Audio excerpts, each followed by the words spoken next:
What happens when a fearless schoolteacher crosses paths with the most feared warrior on the Texas frontier? One moment of courage changes everything in ways no one could predict. But before we get there, you need to understand how a woman from Boston ended up in the middle of a war zone, about to make a decision that would brand her a traitor to her own people. The dust never stopped blowing in West Texas. Sarah Bennett had learned that the hard way during her 3 years teaching on the edge of civilization. At 26, she'd traded the cobblestone streets of Boston for a one-room schoolhouse in Willow Creek, armed with nothing but books and stubborn determination. Most people thought she was crazy. They might have been right. But on this particular afternoon in 1875, as she watched her students scatter after the final bell, Sarah had no idea she was about to become the most controversial woman in the territory. "Miss Bennett, look what I found!" Young Tommy Williams held up an arrowhead, his freckled face beaming with innocent pride. The carved stone was beautiful, intricate patterns that spoke of skilled hands and ancient traditions. "That's remarkable craftsmanship, Tommy," Sarah said, kneeling to examine it closely. "The Comanche are true artisans." The boy's smile faded. "Pa says the Comanche are nothing but savages." Sarah felt that familiar tightness in her chest, the one that came whenever she heard the hatred people casually spread. "Your father is entitled to his opinion," she said carefully. "But remember, Tommy, different doesn't mean savage. The Comanche have their own culture, their own stories. People are complicated." She had no idea how complicated things were about to get. After locking up the schoolhouse, Sarah headed toward town. That's when she heard the shouting. A crowd had gathered outside the general store, and Sheriff Davis was trying, unsuccessfully, to calm them down. "These are just rumors, folks. Let's not jump to conclusions."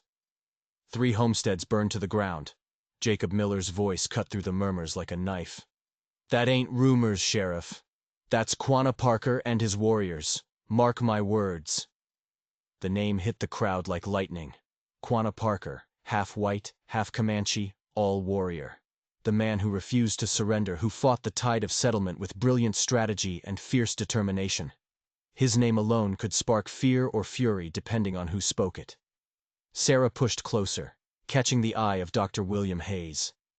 The doctor was one of the few people in town who understood her, who'd spent time learning from the tribes instead of just fighting them. "What's actually happened?" she asked quietly. Dr. Hayes leaned in, his weathered face troubled. "Farms burned about 20 miles north. Families escaped, but they're blaming the Comanche." He paused, glancing around to make sure no one was listening. "Problem is, Sarah, I was treating a Comanche boy last week. His father told me soldiers killed 3 of their hunters near the Red River. These stories never make it to town." "The endless cycle," Sarah murmured. "Miss Bennett," Mayor Thompson's voice boomed across the dispersing crowd. "A word, please." Sarah's stomach sank. She knew that tone. The mayor approached with Sheriff Davis, both men looking grave. "Miss Bennett," the mayor began, his jowls quivering with disapproval, "the town council has decided to suspend your activities at the trading grounds. Given these troubling developments, teaching English to Comanche children is simply inappropriate." For 6 months, Sarah had been visiting the neutral trading grounds, teaching basic English to Comanche children while learning their language in return. It was a small bridge across an enormous divide, and now they wanted to burn that bridge down. "With respect, Mayor, abandoning peaceful interaction is exactly what we shouldn't do when tensions rise," Sarah replied, keeping her voice steady despite the anger building inside her. "Those children and their mothers want no part in raiding." "It's not safe," Sheriff Davis interjected, genuine concern in his eyes. "And folks in town are talking. Perhaps they should try understanding before passing judgment." Mayor Thompson's face reddened. "The decision is made, Miss Bennett. As long as you're employed by this town, you will not consort with the Comanche. Is that clear?" Perfectly clear. But as Sarah walked away, her mind was already made up. She had promised those children she would return. In a land where promises to native peoples were broken as casually as twigs, she would keep hers, even if it cost her everything. That night, sitting in her small cabin by lamplight, Sarah stared at the Comanche phrasebook she'd been compiling. Her neat handwriting covered page after page, clumsy phonetic attempts to capture sounds so different from English. "What would Boston think of you now?" she whispered to herself. The answer was obvious. They'd be scandalized, just like the townspeople were becoming. But out here, under stars that blazed brighter than they ever had in Massachusetts, Sarah had found something she hadn't expected: conviction. The future of this land didn't lie in conquest. It lay in understanding, and that conviction was worth risking everything. 2 days later, Sarah rode out before dawn to avoid being seen defying the mayor's orders. The trail to the trading grounds was familiar now, winding through sage and scrub toward the cottonwood trees that marked the meeting place. But when she arrived, the area was deserted. No teepees, no cooking fires, no children, just empty silence and the whisper of wind through leaves. "Hello?" she called out, then tried her carefully practiced Comanche greeting. "Ha, Maru?" Nothing. Sarah dismounted, tethering her horse to a branch. Her unease grew with each step. The ashes of old fires were cold. No one had been here in days. They received word not to come. The deep voice behind her made Sarah spin around, heart hammering. 20 feet away sat a Comanche warrior on a magnificent paint horse. He wore buckskin leggings and a calico shirt, his long black hair braided and adorned with a single eagle feather. But it was his eyes that caught her. Dark, penetrating, missing nothing. "You're Quanah Parker," Sarah said, the realization hitting her like a physical blow. He inclined his head slightly. "And you are the teacher, the one who speaks to our children with respect." Sarah Bennett. She struggled to keep her voice steady. "Where are the families who usually come here? I sent them deeper into our territory. It is not safe for them anymore." "Because of the raids?" Quanah's expression hardened. "My warriors did not burn those farms, but your people will blame us anyway. They always do." Sarah studied him, searching for deception but finding only certainty. She'd heard that Quanah Parker never lied. It was a matter of honor. But she'd also heard he was a brilliant strategist. If not your warriors, then who? Renegades. Comanche who follow no chief. White men who dress as Indians to cover their crimes. He guided his horse closer. "But that is not why I am here." "Why are you here?" "To give you warning. There is sickness in our camp. Many children have fallen ill with fever. Our medicine is not working." Sarah's concern shifted immediately. "What kind of fever? How long?" 3 days. Fever with spots on the skin and coughing." For the first time, his stoic expression cracked, revealing genuine worry. "2 children have already died." "Measles," Sarah said, her mind racing. "Dr. Hayes would know better, but it matches.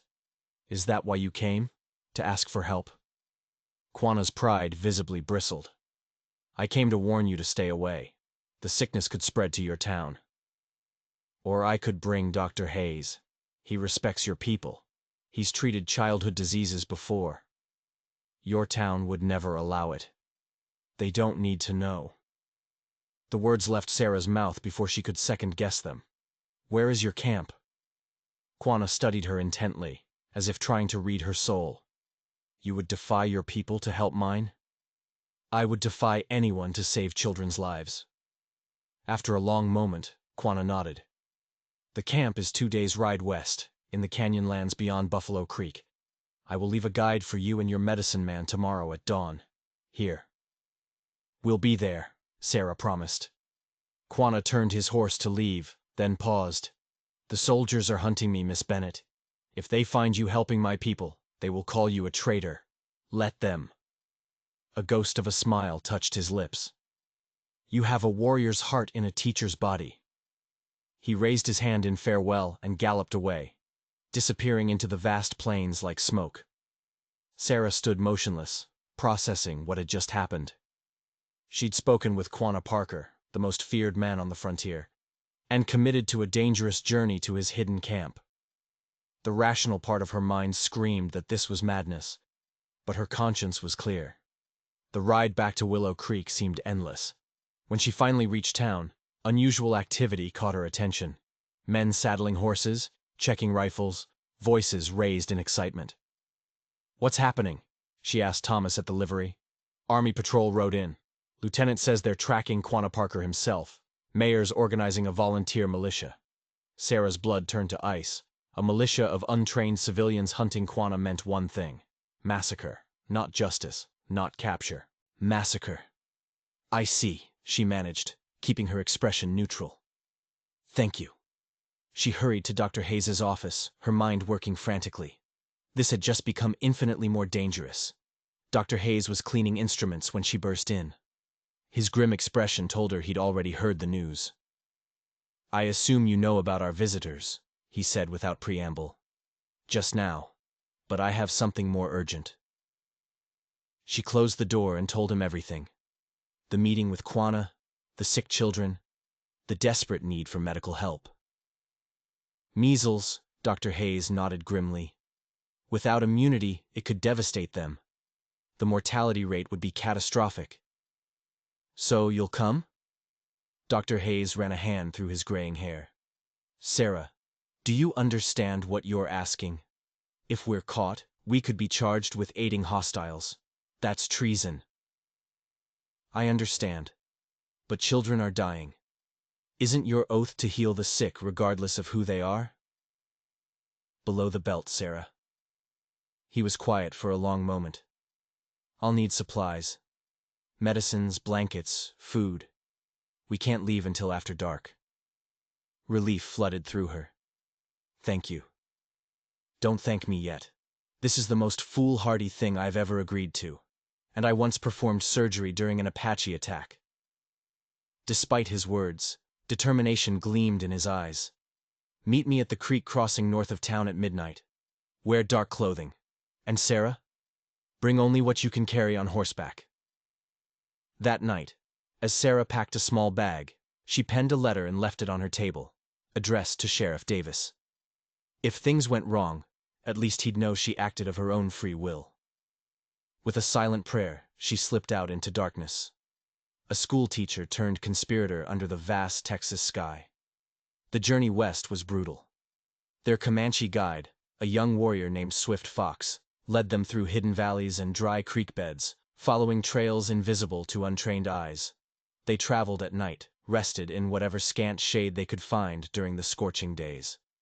Sarah's body ached from endless hours in the saddle. Dr. Hayes, nearly 30 years her senior, showed remarkable stamina, though she caught him wincing when he dismounted. The lieutenant mentioned searching near Buffalo Creek. Dr. Hayes said during their second evening as they made camp. "That's exactly where we're headed." Swift Fox looked up from tending their small, smokeless fire. "Soldiers slow, we faster." His English was limited, but clear. 2 more hours riding, then camp safe." "How many children are sick?" Sarah asked. Swift Fox's face clouded. 14 now. 3 dead." He touched his chest. "My sister's son, very sick." Dr. Hayes checked his medical supplies for the 100th time. "I brought quinine and willow bark, but for measles the best treatment is simple. Clean water, cool compresses, honey for the cough." "The Comanche have their own medicine," Sarah observed. "Will they accept your help?" "Some will, some won't," Dr. Hayes replied pragmatically. "The key is respect. Offering help without dismissing their ways." Swift Fox nodded in approval. "You good medicine man. Chief Quanah say you understand." They set out again before dawn. The landscape gradually transformed from rolling plains to rugged terrain. Mesas rose in the distance, and the vegetation grew sparser, scrub and cacti dominating the view. By mid-morning, Swift Fox guided them into a narrow canyon, its walls rising steeply on either side. "Stay close," he cautioned. "Path narrow." The trail twisted through the canyon, sometimes barely wide enough for horses to pass single file. After nearly an hour of careful navigation, the canyon suddenly widened into a hidden valley. There, nestled against the far wall, was the Comanche camp. Perhaps 30 teepees arranged in a semicircle, horses grazing in a natural corral formed by the valley walls. But their arrival didn't go unnoticed. Warriors immediately moved to intercept them, weapons ready. Swift Fox raised his hand and called out in Comanche. After a tense exchange, they were allowed to proceed, though under watchful eyes. Women and children emerged from teepees to observe the strangers. Sarah noticed many children bore the telltale measles rash, their small bodies clearly weakened by fever. At the center of the camp stood a larger teepee, elaborately painted with symbols Sarah didn't recognize. From this emerged Quanah Parker, dressed now in full ceremonial attire, his presence commanding immediate respect. "You came," he stated simply. "We gave our word," Sarah replied. Quanah nodded, then addressed Dr. Hayes. "Our medicine man, White Wolf, has tried his healing ways. Now we will try yours." Dr. Hayes dismounted, professional demeanor taking over. "I'll need clean water, fire, and a place to examine the children. And I need to speak with your medicine man about treatments already attempted." Quanah gave instructions to several women who hurried to comply. Then he turned back to Sarah, his expression grave. "The soldiers are near. A patrol crossed Buffalo Creek yesterday." "We were careful," Sarah assured him. "Not careful enough. There is dust on the horizon. Riders coming from the east." Sarah's stomach dropped. "How many?" "6, maybe 8. Too many to be hunters." Dr. Hayes had already begun organizing supplies. "We need to work quickly. Sickest children first."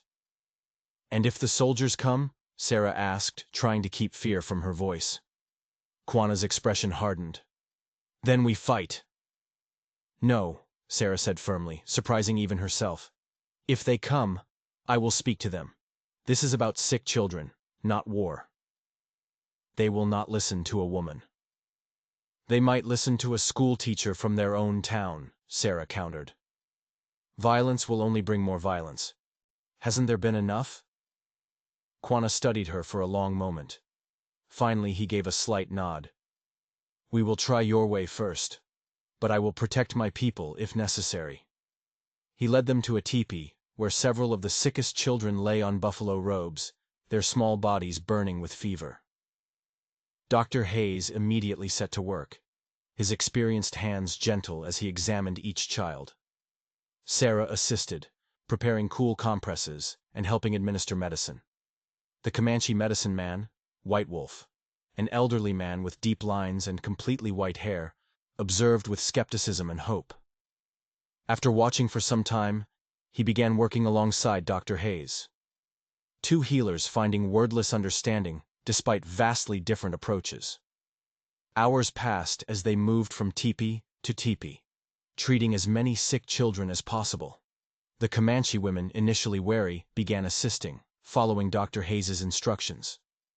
It was late afternoon when a young warrior burst in, speaking rapidly to Quanah in Comanche. Quanah's expression grew grave. "The soldiers have found our trail. They will be here within the hour."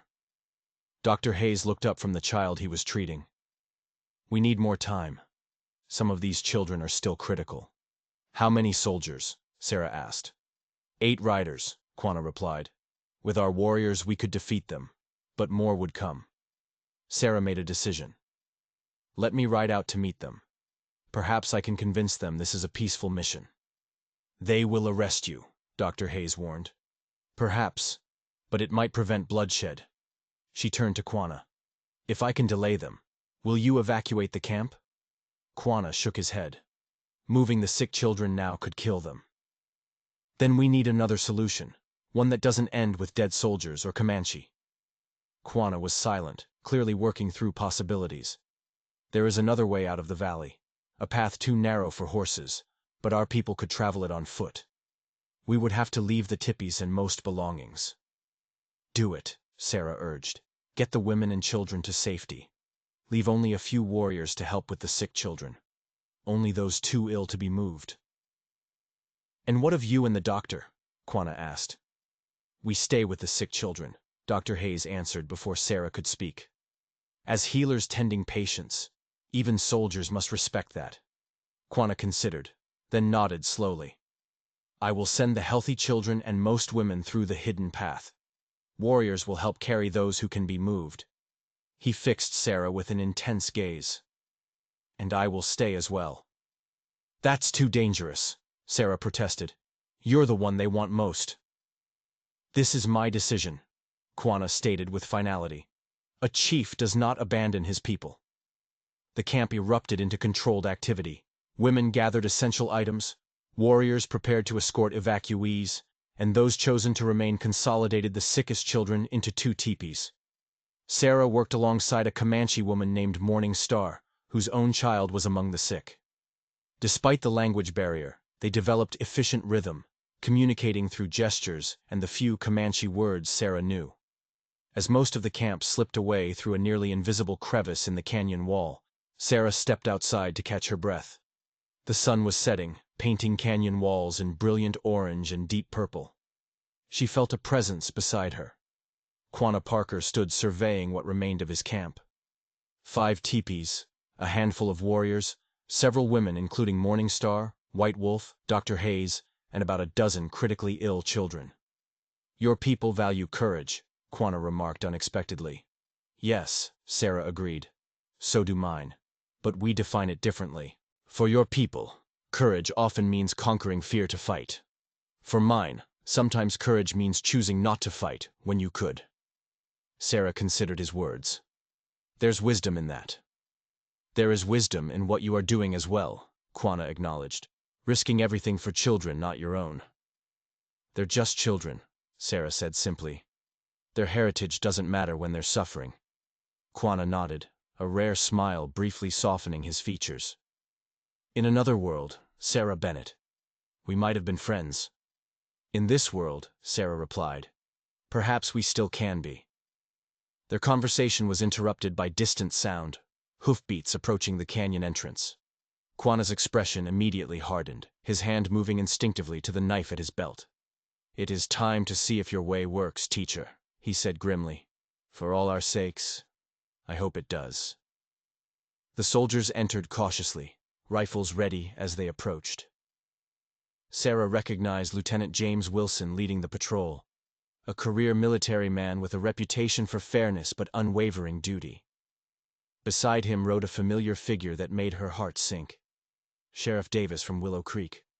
Stay back, Sarah murmured to Quanah. Let me speak first.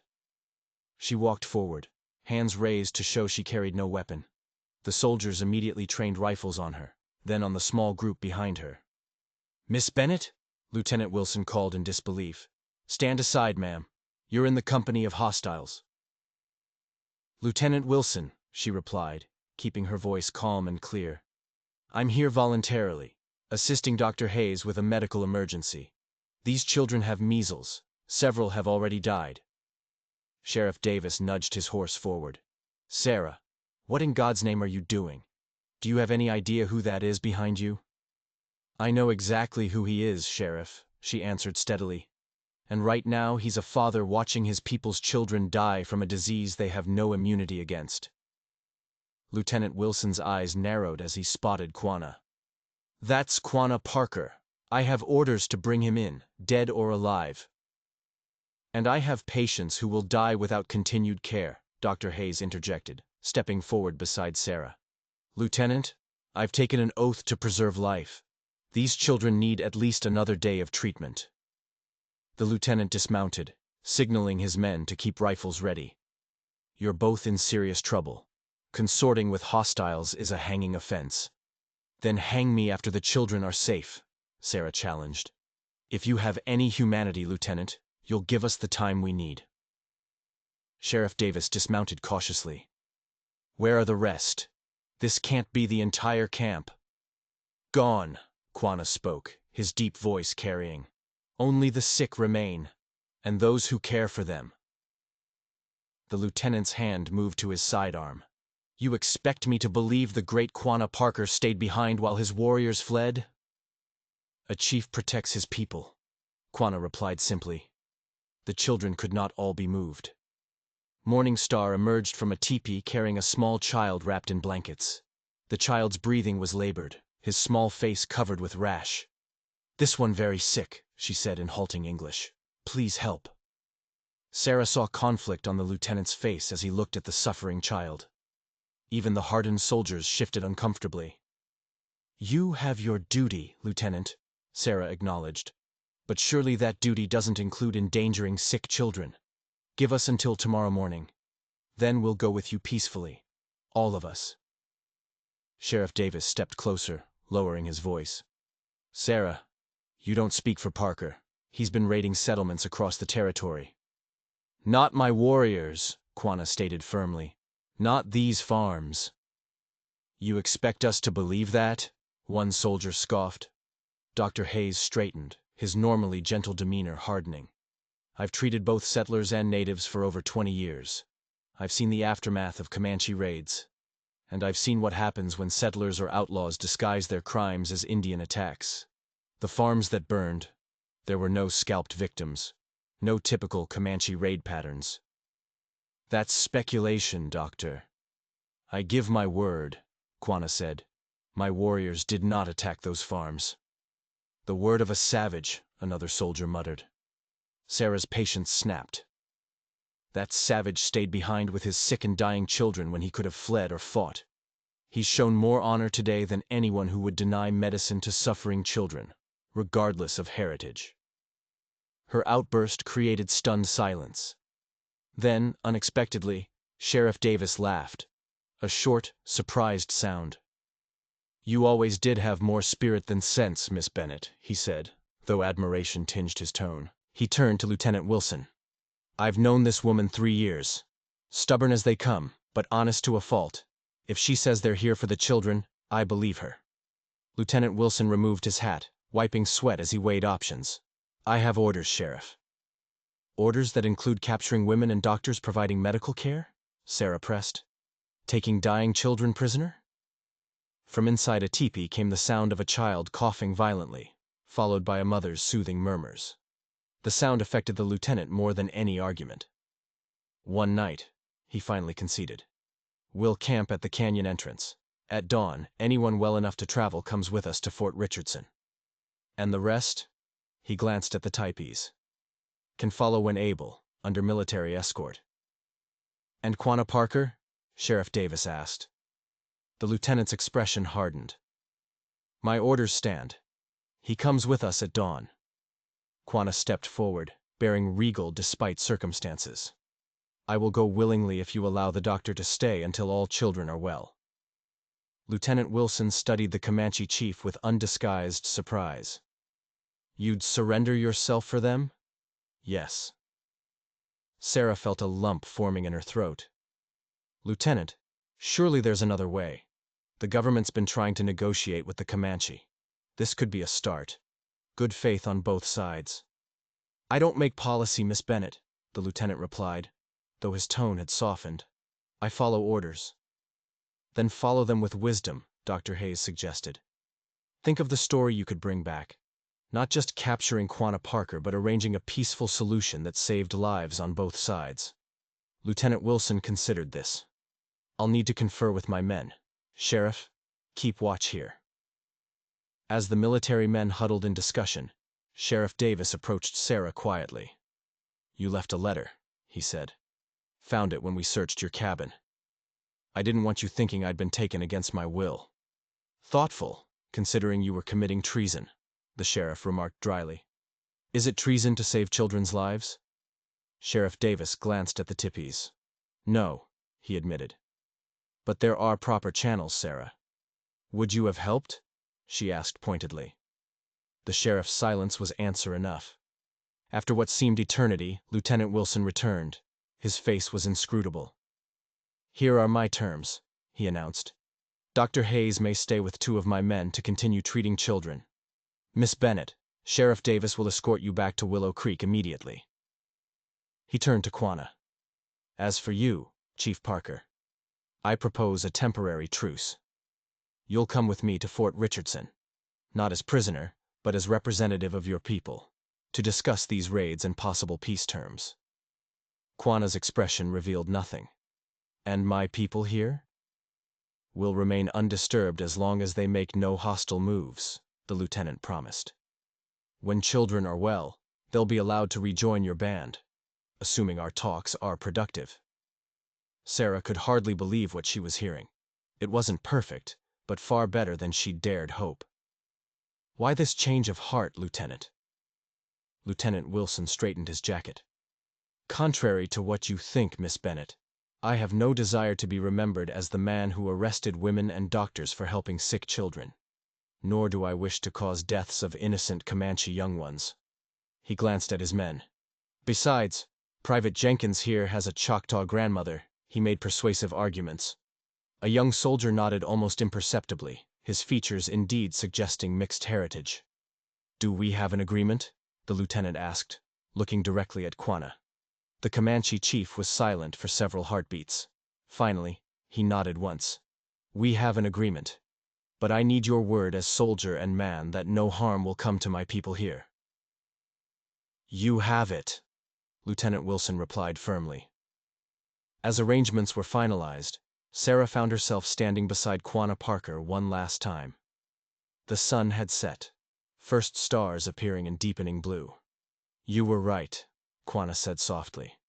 "Your way prevented bloodshed today. And your willingness to negotiate may save many more lives in the future," Sarah replied. "The world is changing," Quanah observed, gazing at the distant horizon. "My people must find a new path or perish." "It doesn't have to be surrender," Sarah offered. "It can be adaptation. Your strength, your culture, those don't have to die." Quanah turned to her, something like respect in his eyes. "You understand more than most of your kind, teacher." He reached into a pouch at his belt and withdrew a simple leather bracelet decorated with intricate beadwork. "For your courage," he said, holding it out. Sarah accepted the gift, touched by the gesture. "I'll treasure it." "Tell your children about this day," Quanah said. "Tell them enemies can speak instead of fight. Tell them Quanah Parker was not just a warrior, but a father who loved his children." "I will," Sarah promised, voice thick with emotion. "And I'll continue teaching any who wish to learn, Comanche or settler." As Sheriff Davis approached to inform her it was time to leave, Sarah realized something profound had shifted. The path forward wouldn't be easy, not for the Comanche fighting to preserve their way of life, not for settlers pushing westward, not for those caught between worlds. But in this hidden canyon where enemies chose words over weapons, she'd glimpsed possibility that gave her hope. It was a small beginning, perhaps, but beginnings were what teachers specialized in. Sheriff Davis helped her mount her horse. "Ready to face the music in Willow Creek?" "Mayor's likely to fire you on the spot." Sarah smiled, touching the bracelet on her wrist. "Then I'll open my own school, one that teaches reading, writing, arithmetic, and understanding." As they rode away, she glanced back one last time. Quanah Parker stood tall against the darkening sky, a silhouette embodying both proud past and uncertain future of his people. He raised his hand in farewell. Sarah returned the gesture, carrying with her the memory of a chief who had silenced her, not with force, but with unexpected eloquence of his wisdom. In the years that followed, as frontier gradually transformed into settlements and reservations, Sarah Bennet kept her promise. She told the story of that day in the canyon, of children saved by cooperation rather than lost to conflict, of a fierce warrior who chose peace for the sake of future. And though history's path wouldn't always follow the one glimpsed briefly in that hidden valley, the seed planted there continued to grow in hearts of those who heard the story of the schoolteacher and the Comanche chief. If you enjoyed this story of courage bridging two worlds, don't forget to like this video and subscribe to the channel. Drop a comment below telling me where you're watching from and what moment hit you hardest. Your support means everything and helps me bring you more incredible true stories from America's past. Thank you for watching.